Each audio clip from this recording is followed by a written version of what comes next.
ಮಂಜು ಅವರ ಹಣೆಯಲ್ಲಿ ಕ್ಯಾಪ್ಟನ್ ಆಗೋದು ಬರ್ದೇ ಇಲ್ಲ ಅನ್ಸುತ್ತೆ. ಅವರೇ ಮಾಡಿಕೊಂಡಂತಹ ಎಡವಟ್ಟಿನಿಂದ ಕ್ಯಾಪ್ಟನ್ಶಿಪ್ ಟಾಸ್ಕ್ನಿಂದ ಹೊರಗುಳಿದ್ರು. ಊಟದ ವಿಷಯಕ್ಕೆ ಸಂಬಂಧಪಟ್ಟ ಹಾಗೆ ಗೌತಮಿ ಅವರು ಸ್ವಲ್ಪ ಭಾವುಕರಾಗ್ತಾರೆ. ಮಣ್ಣಿನ ಮಕ್ಕಳು task again Manju is the game changer always. Real game ಶುರುವಾಗಿತ್ತು. ಚೈತ್ರ ಅವ್ರು ಯಾವ ರೀತಿ ಬೆನ್ನಿಗೆ ಚೂರಿ ಹಾಕಿದ್ರು ಶಿಶಿರ್ಗೆ ಅಂತ. Trump card player comes with 100 points. Aishwarya ಅವರು ಮತ್ತೆ ಮೋಕ್ಷಿತ್ ಅವರು ಮಾತ್ರ ಈ ಒಂದು ಆಫರನ್ನು ಒಪ್ಕೊಳ್ಳೋದಿಲ್ಲ. ಐಶ್ವರ್ಯ ಅವರು ಒಂದು ರೀತಿ ದೇವತೆ ಥರ ಕಾಣಿಸ್ಕೊಂಡ್ಬಿಟ್ರು. ನಮಗಿರುವಂತಹ ಪಾರ್ಟ್ನರ್ಗಿಂತ ತ್ರಿವಿಕ್ರಮ್ ಯಾಕೆ ಸ್ಟ್ರಾಂಗು ಅಂತ ಅದನ್ನು ಹೇಳಿದಾಗ ಶಿಶಿರ್ ಅವರಿಗೆ ಬೆಂಕಿ ಹಚ್ಕೊಳ್ತು.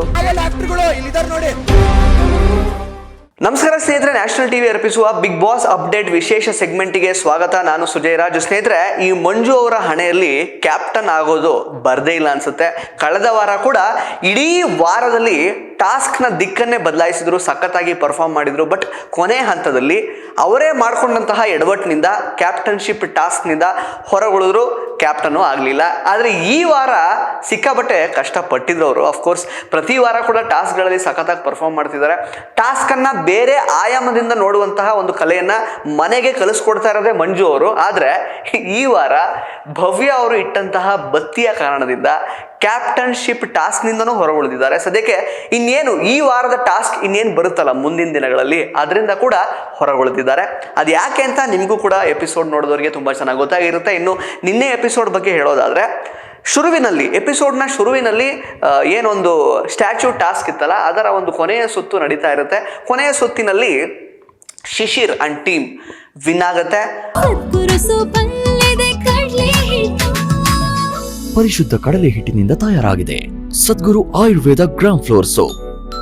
ಅಂದರೆ ಸ್ಟ್ಯಾಚ್ಯೂ ಪೊಸಿಷನಿಂದ ಜಾಸ್ತಿ ಕದಲದೇನೆ ಉಳ್ಕೊಂಡಂತಹ ಒಂದು ತಂಡವಾಗಿ ಶಿಶಿರ್ ಅವರು 100 ಮಾರ್ಕ್ಸನ್ನು ಪಡ್ಕೋತಾರೆ. ಅದರ ನಂತರದ ಸ್ಥಾನವನ್ನು ಮಂಜು ಅವರು ಪಡ್ಕೋತಾರೆ. ಬೋನಸ್ ಪಾಯಿಂಟ್ಸ್ಗಳನ್ನು ಧನ್ರಾಜ್ ಮತ್ತು ಗೌತಮಿ ಅವರು ಪಡ್ಕೊಳ್ತಾರೆ. ಇದು ತ್ರಿವಿಕ್ರಮ್ ಅವರ ಒಂದು ರಿಸಲ್ಟ್ ಆಗಿರುತ್ತೆ.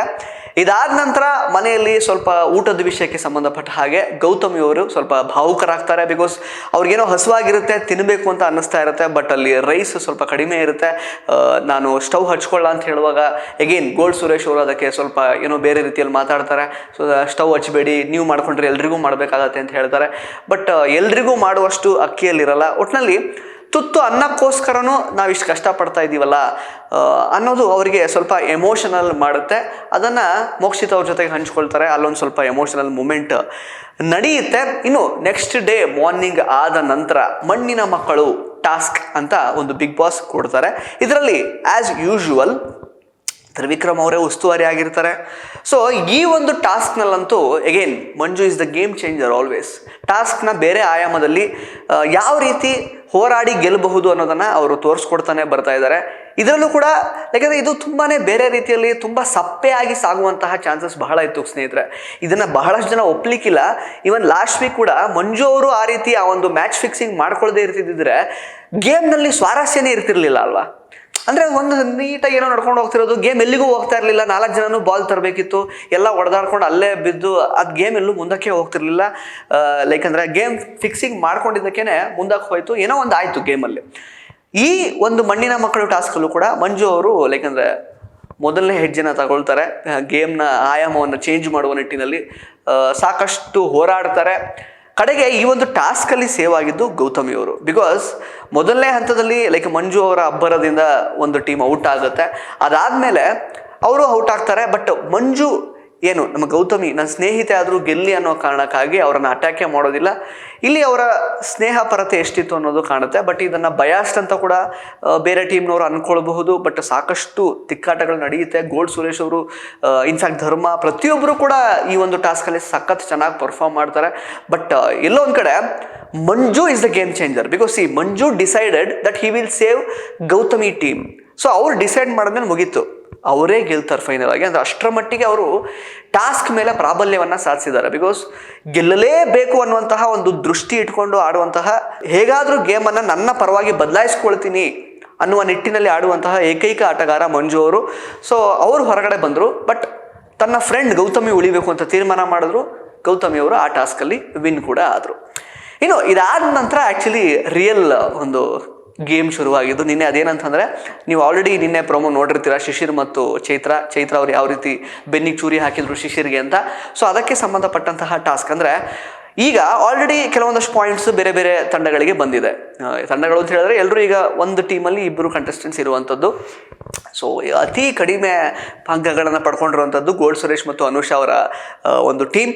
ಸೊ ಎಲ್ಲ ಹೆಣ್ಣುಮಕ್ಕಳಿಗೆ ಒಂದು ಆಫರನ್ನು ಮುಂದಿಡ್ತಾರೆ. ಏನಂತಂದರೆ, ಇನ್ನು ಮುಂದಿನ ಆಟಗಳಲ್ಲಿ ನಿಮ್ಮ ಜೊತೆ ಆಟ ಆಡೋದಕ್ಕೆ ಒಬ್ಬ ಟ್ರಂಪ್ ಕಾರ್ಡ್ ಪ್ಲೇಯರ್ನ ನಾವು ಇಂಟ್ರೊಡ್ಯೂಸ್ ಮಾಡ್ತಾ ಇದ್ದೀವಿ. Trump card player comes with 100 points, 100 points ಜೊತೆಗೇ ಅವ್ರು ಬಂದುಬಿಡ್ತಾರೆ. ಹಾಗೆಯೇ ನಿಮಗೆ ಬೇಕು ಅಂತಂದರೆ ಸೂಕ್ತ ಕಾರಣಗಳೊಂದಿಗೆ ನಿಮಗೆ ಆಲ್ರೆಡಿ ಇರುವಂತಹ ಸಹ ಕಂಟೆಸ್ಟೆಂಟ್ ಏನಿದಾರಲ್ಲ ಅವ್ರ ಜೊತೆಗೆ ನೀವು ಯಾಕೆ ಆಡೋಕ್ಕೆ ಇಷ್ಟಪಡ್ತಾ ಇಲ್ಲ, ಜೊತೆಗೆ ಟ್ರಂಪ್ ಕಾರ್ಡ್ ಪ್ಲೇಯರ್ ನಿಮ್ಗೆ ಯಾಕೆ ಬೇಕು ಅನ್ನೋದನ್ನ ರೀಸನ್ ಮೂಲಕ ತಿಳಿಸಿ ಅಂತ ಹೇಳುವಾಗ, ಈ ಒಂದು ಆಫರನ್ನು ಬಿಗ್ ಬಾಸ್ ಮುಂದೆ ಇಟ್ಟಾಗ ಅನುಷಾ ಅವರು, ಗೌತಮಿ ಅವರು, ಹಾಗೆಯೇ ಭವ್ಯ ಅವರು ಮತ್ತು ಚೈತ್ರ ಅವರು ಒಪ್ಕೊಳ್ತಾರೆ. ನಾವು ಟ್ರಂಪ್ ಕಾರ್ಡ್ ಪ್ಲೇಯರ್ ನಮಗೆ ಕೊಡಿ, ನಾವು ಅವ್ರ ಜೊತೆಗೆ ಆಟ ಆಡೋದಕ್ಕೆ ಇಷ್ಟಪಡ್ತೀವಿ ಅಂತ ಹೇಳ್ತಾರೆ. ಆದರೆ ಐಶ್ವರ್ಯ ಅವರು ಮತ್ತು ಮೋಕ್ಷಿತಾ ಅವರು ಮಾತ್ರ ಈ ಒಂದು ಆಫರನ್ನು ಒಪ್ಕೊಳ್ಳೋದಿಲ್ಲ. ಮೋಕ್ಷಿತಾ ಅವರಿಗೆ ಬಹುಶಃ ತ್ರಿವಿಕ್ರಮ್ ಬಿಟ್ಟು ಬೇರೆ ಯಾರಾದರೂ ಇರ್ತಿದ್ದಿದ್ರೆ, ಟ್ರಂಪ್ ಕಾರ್ಡ್ ಪ್ಲೇಯರ್ ಆಗಿ ಇರ್ತಿದ್ದಿದ್ರೆ ಅವ್ರು ಒಪ್ಕೋತಾ ಇದ್ರೇನೋ. ಆದರೆ ತ್ರಿವಿಕ್ರಮ್ ಇದ್ರು ಅನ್ನೋ ಕಾರಣಕ್ಕೆ, ಪರ್ಸ್ನಲ್ ರೀಸನ್ಸ್ಗೆ ನಂಗೆ ಅವ್ರ ಜೊತೆ ಆಡೋದಕ್ಕೆ ಇಷ್ಟ ಇಲ್ಲ ಅನ್ನುವಂತಹ ಒಂದು ಕಾರಣವನ್ನು ಕೊಟ್ಟು ಅವರು ಒಪ್ಕೊಳ್ಳಿಲ್ಲ. ಅಂದರೆ ನಾನು ಈಗ ಆಲ್ರೆಡಿ ಏನು ಸಹ ಕಂಟೆಸ್ಟೆಂಟ್ ನನ್ನ ಜೊತೆಗಿದ್ದಾರೆ ಧನರಾಜ್ ಅವರು, ಅವ್ರ ಜೊತೆಗೆ ಆಟ ಆಡೋದಕ್ಕೆ ಇಷ್ಟಪಡ್ತೀನಿ ಅಂತ ಹೇಳಿದ್ರು. ಬಟ್ ಬೇರೆಯವರು, ಅನುಷಾ ಅವರು ಪಟ್ಟಂತ ಅವ್ರಿಗೆ ಗೊತ್ತಲ್ಲ, ನಾಮಿನೇಷನಿಂದ ಪಾರಾಗೋದು ಅಥವಾ ಕ್ಯಾಪ್ಟನ್ಸಿ ಟಾಸ್ಕಿಗೆ ಇಳಿಯೋದು ಅಥವಾ ಏನಾದರೂ ನನ್ನ ಜಾಸ್ತಿ ಎಫರ್ಟ್ ಇದ್ದೇನೆ ಯಾರಾದರೂ ಸಖತ್ ಸ್ಟ್ರಾಂಗ್ ಆಗಿರೋರು ನಮ್ಮ ಜೊತೆಗೆ ಅಸೋಸಿಯೇಟ್ ಆಗ್ತಾರೆ ಅಂತಂದರೆ ಅದಕ್ಕೆ ಫಸ್ಟ್ ಎಸ್ ಅನ್ನೋದಕ್ಕೆ ಅವ್ರು ಮುಂದೆ ಇರ್ತಾರೆ. ಸೊ ಅವರು ಎಸ್ ಅಂದರು, ನನಗೆ ಸಾಕು, ನನಗೆ ಗೋಲ್ಡ್ ಸುರೇಶ್ ಜೊತೆ ಬೇಡ, ಅವ್ರಿಗೆ ಕಾಲು ಏಟಾಗ್ಬಿಟ್ಟಿದೆ, ಮುಂದಕ್ಕೆ ಏನಾಗುತ್ತೋ ಗೊತ್ತಿಲ್ಲ, ಗೇಮ್ಸ್ ಯಾವ ಥರ ಇರ್ತಾರೋ ಗೊತ್ತಿಲ್ವಾ, ಬಟ್ ನಾವು ಆಲ್ರೆಡಿ ಈಗ ಲೋಯೆಸ್ಟಲ್ಲಿದ್ದೀವಿ ಅಂಕಪಟ್ಟಿ ನೋಡೋದಾದರೆ, ಸೊ ಬೇಡ ಅಂತ ಹೇಳ್ತಾರೆ. ಗೌತಮಿ ಅವರು ಸ್ವಲ್ಪ ಡಿಪ್ಲೊಮ್ಯಾಟಿಕ್ ಆಗಿ ಹೇಳ್ತಾರೆ, ಅಂದರೆ ನನಗೆ ಕೊಟ್ಟಿರುವಂತಹ ಸಹ ಕಂಟೆಸ್ಟೆಂಟ್ ತುಂಬ ಒಳ್ಳೆ ಆಟಗಾರರೇ, ಒಳ್ಳೆ ಜನ, ಆದರೆ ಶಕ್ತಿ ಕೂಡ ಬೇಕು. ಅವ್ರು ಹೇಗಿದ್ದಾರೆ ಅಂತಂದರೆ ಗೆಲ್ಲಲೇಬೇಕು ಅನ್ನುವಂತಹ ಒಂದು ಇಂಟೆನ್ಷನ್ ಇಲ್ಲ ಹನುಮಂತ್ ಅವ್ರಿಗೆ, ಬಟ್ ಗೆಲ್ಲಲೇಬೇಕು ಅನ್ನುವಂತಹ ಒಂದು ಇಂಟೆನ್ಷನ್ ಇಟ್ಕೊಂಡು ತ್ರಿವಿಕ್ರಮ್ ಮಾಡ್ತಾರೆ, ಅವ್ರು ಬೇಕು ಅಂತ ಹೇಳ್ತಾರೆ. ಭವ್ಯ ಅವರು, ಮಂಜು ಅವರು ಸ್ವಲ್ಪ ಸ್ಟ್ರಾಟಜಿ ಎಲ್ಲ ಮಾಡ್ತಾರೆ, ನನಗೆ ಸ್ವಲ್ಪ ಕೂಲಾಗಿರಬೇಕು ಗೇಮ್ ಸ್ಟಾರ್ಟ್ ಆಗೋಕ್ಕಿಂತ ಮುಂಚೆ, ತುಂಬ ಗಡಿಬಿಡಿ ಅಂದರೆ ಮಾಡ್ಕೋತಾರೆ, ನನಗೆ ಅವರು ಗೇಮ್ ಸ್ಟ್ರಾಟಜಿ ಏನು ಯೋಚನೆ ಮಾಡ್ತಾ ಇದ್ದಾರೆ, ಆ ವ್ಯಕ್ತಿ ಯಾವ ಥರ ಇದ್ದಾರೆ ಅಂತಾರೆ ನನಗೆ ಯೋಚನೆ ಮಾಡೋಕ್ಕಾಗ್ತಿಲ್ಲ, ತ್ರಿವಿಕ್ರಮ್ ಇದ್ರೆ ನಂಗೆ ಆಗುತ್ತೆ ಅಂತ ಅವರು ಒಪ್ಕೋತಾರೆ. ಚೈತ್ರ ಅವರು, ಶಿಶಿರ್ ಅವರು ಪಾಪ ಎಲ್ಲ ಆ್ಯಂಗಲಿಂದ ಚೆನ್ನಾಗಿದ್ರು ಕೂಡ ಮುಂದಿನ ಹಂತಗಳಲ್ಲಿ ನನಗೆ ಹೆಲ್ಪ್ ಆಗಬೇಕು, ನೆಕ್ಸ್ಟ್ ಕ್ಯಾಪ್ಟನ್ಸಿ ಟಾಸ್ಕ್ ಆಗಿ ನಾನು ಕ್ಯಾಪ್ಟನ್ ಆಗೋದು ಕೂಡ ತುಂಬ ಇಂಪಾರ್ಟೆಂಟು ಈ ಮನೇಲಿ ಉಳ್ಕೊಳ್ಳೋದಕ್ಕೆ, ಹಾಗಾಗಿ ನನಗೆ ತ್ರಿವಿಕ್ರಮ್ ಅವ್ರು ಇರಲಿ ಅಂತ ಹೇಳಿ ಕಳಿಸ್ತಾರೆ. ಆದರೆ ಐಶ್ವರ್ಯ ಮತ್ತು ಮೋಕ್ಷಿತಾ ಅವ್ರ ರೀಸನ್ ನಾನು ಹೇಳಿದೆ. ಐಶ್ವರ್ಯ ಮಾತ್ರ ಇಲ್ಲ, ಧರ್ಮ ಅವ್ರ ಜೊತೆಗೆ ನನ್ನ ಏನು I am satisfied, that is okay, fine, ನಾನು ಆಡ್ತೀನಿ. ಎಲ್ಲ ಒಂದು ಕಡೆ ತುಂಬ ಐಶ್ವರ್ಯ ಅವರು ಒಂದು ರೀತಿ ದೇವತೆ ಥರ ಕಾಣಿಸ್ಕೊಂಡ್ಬಿಟ್ರು. ಇನ್ಫ್ಯಾಕ್ಟ್ ಅಭಿಮಾನಿಗಳು ಕೂಡ ಅದೇ ಥರ, ಅಂದರೆ ನಿಯತಿ ಇನ್ನೊಂದು ಹೆಸರೇ ಐಶ್ವರ್ಯ, ಅಂದರೆ ಎಲ್ಲ ರೀತಿಯಿಂದಲೂ ತುಂಬ ಚೆನ್ನಾಗಿ ಆಡ್ತಾ ಇದ್ದಾರೆ. ಸ್ನೇಹಿತರೆ, ಈ ವಿಷಯ ನಾನು ತುಂಬ ಡಿಸ್ಕಸ್ ಮಾಡಲಿಲ್ಲ ಅಪ್ಡೇಟ್ಸ್ ಕೊಡುವಾಗ, ಇಲ್ಲಿ ತನಕದ ಅಪ್ಡೇಟ್ಸ್ಗಳಲ್ಲಿ, ಬಿಗ್ ಬಾಸ್ ಅಪ್ಡೇಟ್ಸ್ಗಳಲ್ಲಿ. ಬಟ್ ಐಶ್ವರ್ಯ ಅವರು ಟಾಪ್ 5 ಇರಬಲ್ಲದಾದಂತಹ ಒಂದು ಕಂಟೆಸ್ಟೆಂಟ್ ಅಂತ ಹೇಳಿದ್ರೆ ತಪ್ಪಾಗಲ್ಲ. ಬಿಕಾಸ್ ಅವರದೇ ಆದ ರೀತಿಯಲ್ಲಿ ತುಂಬ ಚೆನ್ನಾಗಿ ಅವ್ರು ಆಟ ಆಡ್ಕೊಂಡು ಬರ್ತಾ ಇದ್ದಾರೆ. ನಿನ್ನೆ ನಿಯತ್ತು ಅನ್ನೋ ವಿಚಾರಕ್ಕೆ ಬರೋದಾದ್ರು ಕೂಡ ಧರ್ಮ ಅವ್ರನ್ನ ಅವ್ರು ಬಿಟ್ಕೊಟ್ಟಿಲ್ಲ. ಮೋಕ್ಷಿತ್ ಅವ್ರಿಗೆ she had some personal reasons, some personal ಒಂದು ಮಿಸ್ಅಂಡರ್ಸ್ಟ್ಯಾಂಡಿಂಗ್ ಇರೋದ್ರಿಂದ ಅವರು ಬೇಡ ಅಂತ ಹೇಳಿದಷ್ಟೇ. ಬಹುಶಃ ತ್ರಿವಿಕ್ರಮ್ ಜಾಗದಲ್ಲಿ ಬೇರೆ ಯಾರೇ ಇರ್ತಿದ್ರು ಟ್ರಂಪ್ ಕಾರ್ಡ್ನ ಅವರು ಡೆಫಿನೆಟ್ ಆಗಿ ಪಡ್ಕೊಳ್ತಾ ಇದ್ರು. ಬಟ್ ಐಶ್ವರ್ಯ ಅವರು ತುಂಬು ಮನಸ್ಸಿನಿಂದ ಇಲ್ಲ, I am satisfied with my partner ಅಂತ ಹೇಳಿದ್ರು. ಅಲ್ಲಿ ಪ್ರೇಕ್ಷಕರ ಗಮನವನ್ನು, ಹೃದಯವನ್ನು ಅವ್ರಿಗೆ ಗೆದ್ದು ಬಿಟ್ರು ಅಂತಲೇ ಹೇಳ್ಬೋದು. ಇನ್ನು ಪಾಪ ಮಂಜು ಅವ್ರಿಗೆ ಅಗೇನ್ ಭವ್ಯ ಅವರು ಬತ್ತಿ ಇಟ್ರು ಅಂತಲೇ ಹೇಳ್ಬೋದು. ಬಿಕಾಸ್ ಯಾಕೆ ಅಂತ ಹೇಳಿದ್ರೆ ಇಡೀ ವಾರ ಸಖತ್ತಾಗಿ ಪರ್ಫಾರ್ಮ್ ಮಾಡಿದರು, ಗೇಮ್ನ ಒಂದು ದೃಷ್ಟಿಯನ್ನೇ ಅವರು ಬದಲಾಯಿಸಿದರು. ಅಫ್ಕೋರ್ಸ್ ಕ್ಯಾಪ್ಟನ್ಸಿ ಟಾಸ್ಕಿಗಂತೂ ಇವರು ಬರ್ತಾರೆ ಅನ್ನೋ ರೀತಿಯಲ್ಲೇ ಆಡಿದರು ಲಾಸ್ಟ್ ವೀಕ್ ಥರನೇ. ಬಟ್ ಅದನ್ನು ಒಂದೇ ಮೂಮೆಂಟಲ್ಲಿ ಭವ್ಯ ಅವರು ಇವಾಗ ಇಲ್ಲ ನಾನು ತ್ರಿವಿಕ್ರಮ್ ಚೂಸ್ ಮಾಡ್ತೀನಿ. ಅಫ್ಕೋರ್ಸ್ ಈ 4 ಜನ ಹುಡುಗಿಯರೇನೋ ಚೂಸ್ ಮಾಡ್ಕೊಂಡ್ರು ತ್ರಿವಿಕ್ರಮ್ ಅವ್ರನ್ನ, ಬಟ್ ತ್ರಿವಿಕ್ರಮ್ ಈ 4 ಜನದಲ್ಲಿ ಯಾರನ್ನಾದ್ರೂ ಒಬ್ಬರನ್ನ ಚೂಸ್ ಮಾಡಬೇಕಿತ್ತು. ಅದಕ್ಕೆ ಈ 4 ಜನ ಹುಡುಗಿಯರು ಅವರನ್ನ ಒಲಿಸಬೇಕಿತ್ತು, ಅದು ಕೂಡ ಇಡೀ ಮನೆ ಮುಂದೆ. ಆಗ ನೋಡಿ ಶುರು ಹಚ್ಕೊಂಡಿದ್ದು ನಿಜವಾದ ಒಂದು ಬೆಂಕಿ ಅಂತಂದ್ರೆ. ಎಲ್ಲರೂ ಅವ್ರವ್ರ ಕಾರಣನ ಈಗ ಹೇಳಬೇಕಿತ್ತು, ನಮಗಿರುವಂತಹ ಪಾರ್ಟ್ನರ್ಗಿಂತ ತ್ರಿವಿಕ್ರಮ್ ಯಾಕೆ ಸ್ಟ್ರಾಂಗು ಅಂತ. ಅದನ್ನು ಹೇಳಿದಾಗ ಶಿಶಿರ್ ಅವ್ರಿಗೆ ಬೆಂಕಿ ಹಚ್ಕೊಳ್ತು. ಮಂಜು ಅವ್ರಿಗೂ ಕೂಡ ಸಿಕ್ಕಾಪಟ್ಟೆ ಬೇಜಾರಾಯಿತು ಅಫ್ಕೋರ್ಸ್, ಬಟ್ ಅದನ್ನು ಜಾಸ್ತಿ ಅವ್ರು ತೋರಿಸ್ಕೊಳ್ಳಿಲ್ಲ, ಕಾಮಿಡಿ ರೀತಿಯಲ್ಲಿ ಅದನ್ನು ತಗೊಂಡ್ರು, ಕಾಮಿಡಿಯಾಗೇನೆ ಮುಗಿಸಿದ್ರು. ಬಟ್ ಶಿಶಿರ್ ಅವ್ರಿಗೆ ಈಗ ಡೆಫಿನೆಟ್ಲಿ ಸಿಕ್ಕಾಪಟ್ಟೆ ಮೈ ಉರಿತಾ ಇದೆ. ಅರೆ ಈಗ ಮೆಂಟಲಿ ಗಟ್ಟಿ ಇದ್ದಾರೆ, ಫಿಸಿಕಲಿ ಗಟ್ಟಿ ಇದ್ದಾರೆ, ಇದೆಲ್ಲ ಬರುತ್ತಾ? ನಾಮಿನೇಷನ್ ಅಂತ ಬಂದಾಗ ಇನ್ನೇನು ಕಾಲಿಗೆ ಬೀಳೋದಷ್ಟೇ ಬಾಕಿ, ಕಣ್ಣೀರು ಹಾಕೋದೇನೋ, ಅಯ್ಯೋ ನನಗೆ ಸಿಕ್ಕಿರೋ ಪಾರ್ಟ್ನರು ಅಯ್ಯೋ ಎಂಥ ಅದ್ಭುತ ಅಂತ ಹೇಳಿದ್ದೇನೋ ಅಂತೆಲ್ಲ ಇವಾಗ ಜಗಳ ಶುರು ಮಾಡಿದ್ದಾರೆ. ಮುಂದಿನ ಎಪಿಸೋಡ್ನಲ್ಲಿ ಆ ಜಗಳ ಯಾವ ರೀತಿ ಅಂದರೆ ಮಾರ್ಪಾಡಾಯಿತು, ಯಾವ ಹಂತಕ್ಕೆ ಹೋಯ್ತು ಅನ್ನೋದು ಗೊತ್ತಾಗುತ್ತೆ. ಬಟ್ ಈಗಂತೂ ಸದ್ಯಕ್ಕೆ ಶಿಶಿರ್ ಅವರು ಕೆಂಡಾಮಂಡಲರಾಗಿದ್ದಾರೆ. ಅದೇನು ಪಾರ್ಟ್ನರ್ ಜೊತೆಗೆ ಕಟ್ಕೊಂಡಿರ್ಬೇಕಲ್ಲ ಒಂದು ಹಗ್ಗ, ಅದು ಬೇಕಾಗಿಲ್ಲ, ನಾನು ಕಟ್ಕೊಳ್ಳಲ್ಲ ಅಂತ ಹೇಳಿದ್ದಾರೆ. ಯಾಕಂದರೆ ಅಲ್ಟಿಮೇಟ್ಲಿ ಲಾಸ್ಟಲ್ಲಿ ತ್ರಿವಿಕ್ರಮ್ ಅವರು ಭವ್ಯ ಅವ್ರನ್ನ ಚೂಸ್ ಮಾಡ್ತಾರೆ. ಇನ್ಫ್ಯಾಕ್ಟ್ ತ್ರಿವಿಕ್ರಮ್ ಅವ್ರಿಗೆ ಇಷ್ಟ ಆಗಿರಲ್ಲ ಹುಡುಗಿಯರು ಕನ್ವಿನ್ಸ್ ಮಾಡಿರೋ ರೀತಿ, ಬಟ್ ಸ್ಟಿಲ್ ಬಿಗ್ ಬಾಸ್ ತಾಕೀಸ್ ಮಾಡ್ತಾರೆ, ಇಲ್ಲ ನೀವು 4 ಜನದಲ್ಲಿ ಯಾರನ್ನಾರು ಸೆಲೆಕ್ಟ್ ಮಾಡ್ಕೊಳ್ಳಬೇಕು ಅಂತ. ಸೊ ಭವ್ಯ ಅವ್ರನ್ನ ಸೆಲೆಕ್ಟ್ ಮಾಡಿದಾಗ ಮಂಜುಗೆ ಧೊಗ್ ಅಂತ ಹತ್ಕೊಳ್ಳುತ್ತೆ. ಜೊತೆಗೆ ಬೇರೆಯವರು ಕೂಡ ಗೋಲ್ಡ್ ಸುರೇಶ್ ಅವ್ರಿಗೂ ಬೇಜಾರಾಗುತ್ತೆ. ಈ ಕಡೆ ಶಿಶಿರ್ ಅವ್ರಿಗೆ ಆಲ್ರೆಡಿ ಸಿಕ್ಕಾಪಟ್ಟೆ ಹೊಟ್ಟೆ ಉರಿತಾ ಇದೆ. But Dharma and Aishwarya they are like intact. Mokshitha ಅವರು ಯಾಕೋ like she is finding it difficult to connect with the people. ಅವ್ರು ಇನ್ನೂ ಕೂಡ ಚೆನ್ನಾಗಿ ಕನೆಕ್ಟ್ ಆಗ್ತಾ ಇಲ್ಲ ಯಾರ ಜೊತೆಗೂ ಕೂಡ. ಅದರಲ್ಲೇ ಅವರು ಸಿಕ್ಕಾಪಟ್ಟೆ ಕನ್ಫ್ಯೂಷನ್ಲೇ ಇದ್ದಾರೆ. ಸೊ ಅವರಿಗೆ ಶಿ ಈಸ್ ಲೈಕ್ ನ್ಯೂಟ್ರಲ್ ಒಂದು ಒಪಿನಿಯನ್ ಇದೆ ಅವ್ರ ಮುಖ ನೋಡುವಾಗ, ಅಷ್ಟೇ.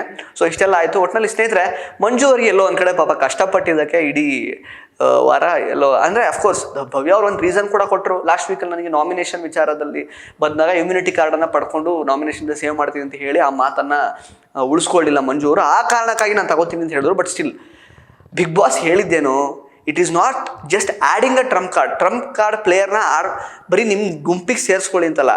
ಟ್ರಂಪ್ ಕಾರ್ಡ್ ಪ್ಲೇಯರನ್ನು ನೀವು ಕರೆಸ್ಕೊಳ್ಳಿ, ಅದಕ್ಕೆ ಬದಲಾಗಿ ನಿಮ್ಮ ಜೊತೆಗಿರುವಂತಹ ಮೇಲ್ ಕಂಟೆಸ್ಟೆಂಟ್ ಪಾರ್ಟ್ನರ್ ಆಗಿ ಯಾರಿದ್ದಾರೆ ಅವರನ್ನು ಹೊರಗಡೆ ಹಾಕಬೇಕು ಅಂತ. ಸೊ ಹೀಗಾಗಿ ಮಂಜುಗೆ ಈಗ ನಾಯಕತ್ವದ ಟಾಸ್ಕ್, ಕ್ಯಾಪ್ಟನ್ಸಿ ಟಾಸ್ಕನ್ನು ಆಡೋಂಗಿಲ್ಲ. ಇನ್ನೇನು ಉಳಿದಿರೋ ಟಾಸ್ಕ್ ಈ ವೀಕಲ್ಲಿ ಇರುತ್ತಲ್ಲ ಅದನ್ನು ಕೂಡ ಆಡೋ ಹಾಗೆ ಇಲ್ಲ. ಸೊ ಸ್ನೇಹಿತರೆ, ನಿನ್ನೆ ಎಪಿಸೋಡ್ ಬಗ್ಗೆ ನಿಮ್ಮ ಒಪಿನಿಯನ್ ಏನು ಅಂತ ದಯವಿಟ್ಟು ಕಮೆಂಟ್ ಬಾಕ್ಸಲ್ಲಿ ಕಮೆಂಟ್ ಮಾಡಿ ತಿಳಿಸಿ. ಹಾಗೆಯೇ ಇವತ್ತಿನ ಎಪಿಸೋಡ್ ಏನು ನೋಡಿದ್ರೆ Ramachari and Charu Bigg Boss ಮನೆ ಒಳಗಡೆ ಎಂಟರ್ ಆಗಿದ್ದಾರೆ. ಸ್ವಲ್ಪ ಫನ್ನಿಯಾಗಿರುತ್ತೆ ಕೆಲವೊಂದಷ್ಟು ನೋಡಲಿಕ್ಕೆಲ್ಲ ಅಂತ ಅನಿಸ್ತಾ ಇದೆ. ಅದನ್ನು ಹೊರತುಪಡಿಸಿದ್ರೆ ತುಂಬ ಬೇರೆ ಥರ ಯಾವ ರೀತಿ ಕ್ಯಾಪ್ಟನ್ ಯಾರಾಗ್ತಾರೆ ಅನ್ನೋಂತಹ ಕುತೂಹಲ ಅಂತೂ ಸದ್ಯಕ್ಕಿದೆ, ನೋಡಬೇಕು. ಬಟ್ ಓವರ್ ಆಲ್ ಆಗಿ ನಿನ್ನೆ ಎಪಿಸೋಡ್ ಏನು ಅನಿಸ್ತು, ಭವ್ಯ ಮಂಜುಗೆ ಮಾಡಿದ ಸರಿನಾ, ಹಾಗೆಯೇ ಅನುಷಾ ಮತ್ತು ಗೌತಮಿ ಅವರು ತೆಗೆದುಕೊಂಡಂತಹ ಸ್ಟ್ಯಾಂಡ್ ಹೇಗೆ ಅನಿಸ್ತು, ಚೈತ್ರ ಅವರ ಊಸರವಳ್ಳಿತನ ಆಲ್ರೆಡಿ ಬಯಲಾಗಿದೆ, ಅದ್ರ ಬಗ್ಗೆ ಕೂಡ ನಿಮ್ಮ ಒಪಿನಿಯನ್ ತಿಳಿಸಿ. ಧನ್ಯವಾದ.